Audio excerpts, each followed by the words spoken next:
नमस्कार, मी विद्या. माझ्या YouTube channel विद्याच व्लॉगमध्ये तुम्हा सर्वांचं खूप खूप स्वागत आहे. आज आपण बनवणार आहोत ज्वारीच्या पिठाचे थालीपीठ म्हणजेच धपाटे. तर त्यासाठी काय काय सामान लागणार आहे चला आपण पाहूया.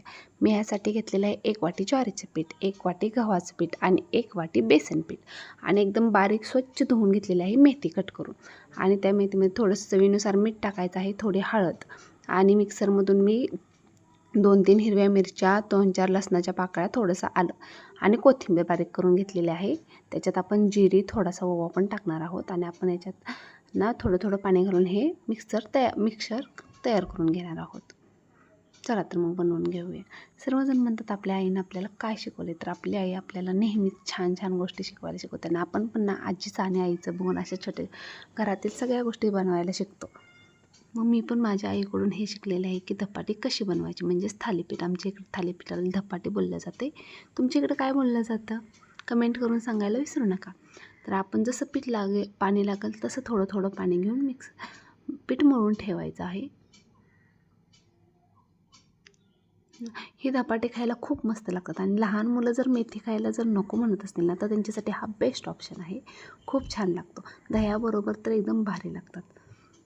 चला तर बघा, मग आमच्या शौर्याला हे खूप आवडतं. शौर्य आत्ताशी 17 महिन्याचा आहे. तो असं जास्त भाजी खायला नको बोलतो, तर मग मी त्याच्यासाठी असं बनवत असते. मग आपण 10 मिनटं हे पीठ झाकून ठेवणार आहे. आता 10 मिनटं पीठ झाकून ठेवलेलं आहे. आता मस्त भिजले. चला मग आता आपण धपाटे करायला घेऊया. धपाटे करण्यासाठी काय काय लागणार आहे, एका पातेल्यात पाणी घ्यायचं आहे, पळपूट घेतलेला आहे आणि त्याच्यावरती एक ओला चौकोनी कपडा घ्यायचा आहे. धपाट्याची गोळी करून घेतली. आता तो ओला कपडा आहे ना त्याच्यावरती थोडंसं पाणी टाकायचं, म्हणजे हे पीठ आपण ज्यावेळेस आपण त्याच्यावर धपाटे बनवायला जाऊ थालीपीठ त्यावेळेस ते त्याला चिटकणार नाही. त्यासाठी मी पाणी ओतून घेतलेलं आहे, थोडंसं म्हणजे ओलं करून घेतले. आता त्याच्यावरती हा बनवलेला गोळा ठेवूया आणि हाताला चिटकू नये म्हणून थोडंसं पाण्यात हात बुडवून मग त्याचं थालीपीठ बनवायला घेऊया. असं हलक्या हाताने बनवायचं आहे, जास्त प्रेस करून ठीक आहे बनवू शकतो पण हाताला चिटकू द्यायचं नाही. मग हाताला चिटकायला लागल्यानंतर पाण्यात हात बुडवायचा आहे आणि डबल बनवायचा आहे. तोपर्यंत मी गॅसवरती तवा तापाय ठेवलेला आहे. मग आता आपलं धपाटं बनत आहे, म्हणजेच थालीपीठ. आता आपलं थालीपीठ बनवून तयार आहे. आणि थालीपीठाला मध्ये होल का पाडायचे, तर ना आपण ज्यावेळेस ना ते तव्यामध्ये टाकतो तेव्हा ते फुगू नये, तव्याला चिटकून बसावं त्यासाठी टाकायचं. आता तवा तापलाय.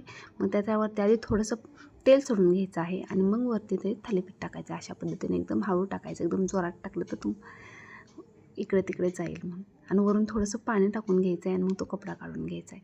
मग साईडने थोडंसं तेल टाकून द्यायचं, म्हणजे जेणेकरून ते चिटकू नये. आपण ऑलरेडी तर आधी टाकलेलंच आहे, तर आणखी एकदा टाकायचं आहे आणि त्या होलामधूनही थोडंसं तेल टाकायचं.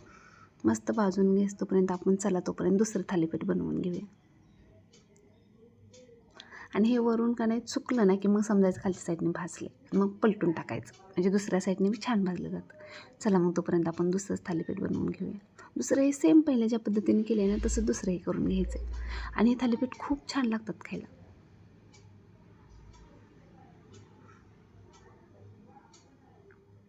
तुम्ही कशा पद्धतीने बनवता थालीपीठ कमेंटमध्ये करून सांगा नक्कीच.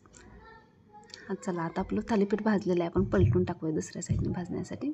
हा वा, किती मस्त भाजलेने एकदम छान लागतं खूप.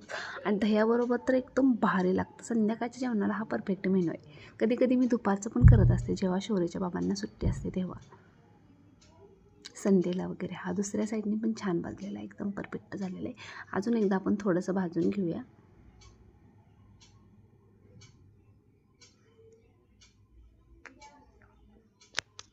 मस्त झालेलं आहे. आता हे थालीपीठ तयार झालेले. मग आता शौर्याला आणि शौर्याच्या बाबांना गरम गरम खायला द्यायचे.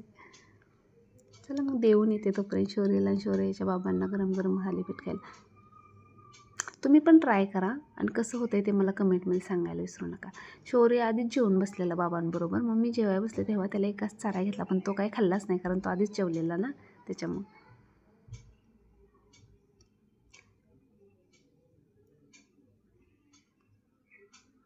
वाव, खूप मस्त झाले. आणि शौर्य मध्येच येत होता बघायला. Bye bye.